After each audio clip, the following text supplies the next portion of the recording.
Good morning student. आज हम पाठ 7 कारक चैप्टर का अध्ययन करेंगे और समझेंगे। सबसे पहले कारक किसे कहते हैं? तो संज्ञा या सर्वनाम के जिस रूप से वाक्य के अन्य शब्दों के साथ उसका संबंध जाना जाता है उसे कारक कहते हैं। कारक के भेद अब कितने होते हैं? तो कारक के 8 भेद होते हैं। कर्ता कारक, कर्म कारक, करण कारक, संप्रदान कारक, अपादान कारक, संबंध कारक, अधिकरण कारक, संबोधन कारक। सबसे पहले हम कर्ता कारक का क्या चिन्ह है? ने, जिसे चिन्ह को परसर्ग भी कहते हैं। कर्म कारक का को, करण कारक का से के द्वारा, संप्रदान कारक के लिए को। अपादान कारक की पहचान है से जहां अलग होने पर विचार या वाक्य में दर्शाया गया हो। संबंध कारक जहां पर किसी तरह का संबंध के बारे में पता चले, का, के, की, रा, री, रे लगा हो। अधिकरण कारक में पर, संबोधन कारक हे, अरे, ओ। अब पहला है कर्ता कारक। संज्ञा या सर्वनाम के जिस रूप से क्रिया के करने वाले का बोध हो उसे कर्ता कारक कहते हैं। जैसे सुरेश पढ़ता है, तो कौन पढ़ता है? सुरेश पढ़ता है। तो सुरेश पढ़ाई कर रहा है, इसलिए यहाँ कर्ता कारक है, क्योंकि सुरेश करता है। कुसुम ने खाना बनाया, तो किसने खाना बनाया? कुसुम ने।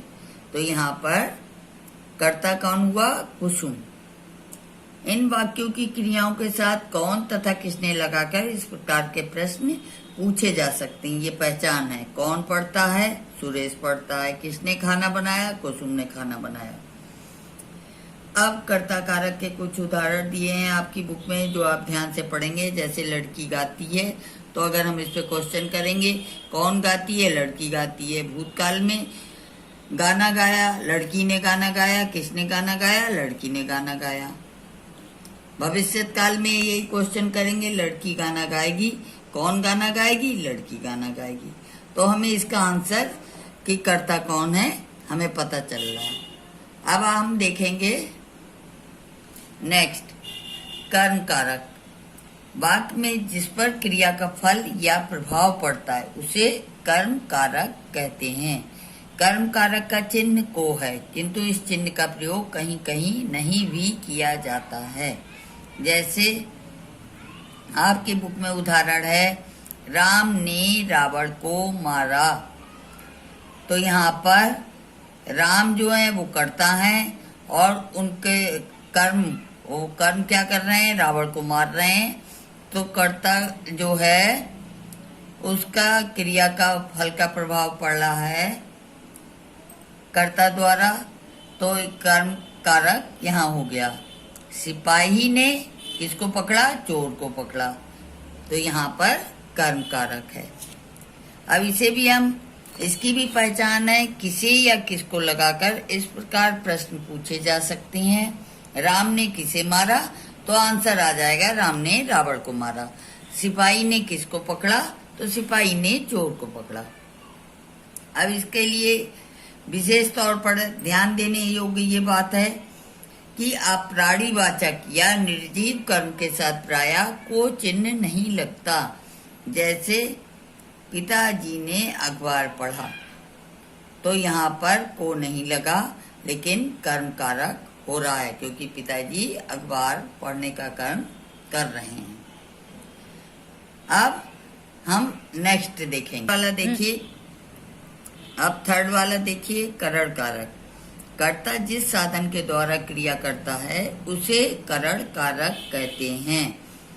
तो कर्ता जिस साधन से क्रिया कर रहा है यानी काम कर रहा है कोई भी, तो उसे हम क्या कहेंगे? करण कारक। जैसे कि श्याम ने, आपके इसमें उदाहरण दिया है, श्याम ने चाकू से सेब काटा। तो किससे सेब काटा? चाकू से। तो यहाँ करण कारक होगा क्योंकि साधन क्या बना? चाकू, जिससे सेब काटा गया। अब हम अगला देखेंगे, संप्रदान कारक। कर्ता द्वारा जिसके लिए क्रिया की जाती है उसे संप्रदान कारक कहते हैं। तो यहाँ पर इसके परसर्ग चिन्ह है, के लिए तथा को हैं। जैसे आपके बुक में उदाहरण में दिया हुआ है कि माताजी मनीष के लिए खिलौने लाई, यानी माताजी किसके लिए खिलौने लाई? मनीष के लिए। और दूसरा देखिए, लोमड़ी अंगूरों के लिए उछलने लगी, तो किसके लिए उछलने लगी? अंगूरों के लिए। और इसे भी हम प्रश्न लगा के जब सवाल करेंगे तो माताजी किसके लिए खिलौने लाई? तो मनीष के लिए आंसर आ गया। अब अगले जो बाकी के हैं 4 कारक, वो मैं नेक्स्ट डे समझाऊंगी अगले वीडियो में। पहले आप लोग इतना समझें, ये चैप्टर लंबा है इसलिए आधा आधा चैप्टर समझा रही हूँ, और मुझसे पूछें। नेक्स्ट 4 आपको कल समझाऊंगी। Thank you.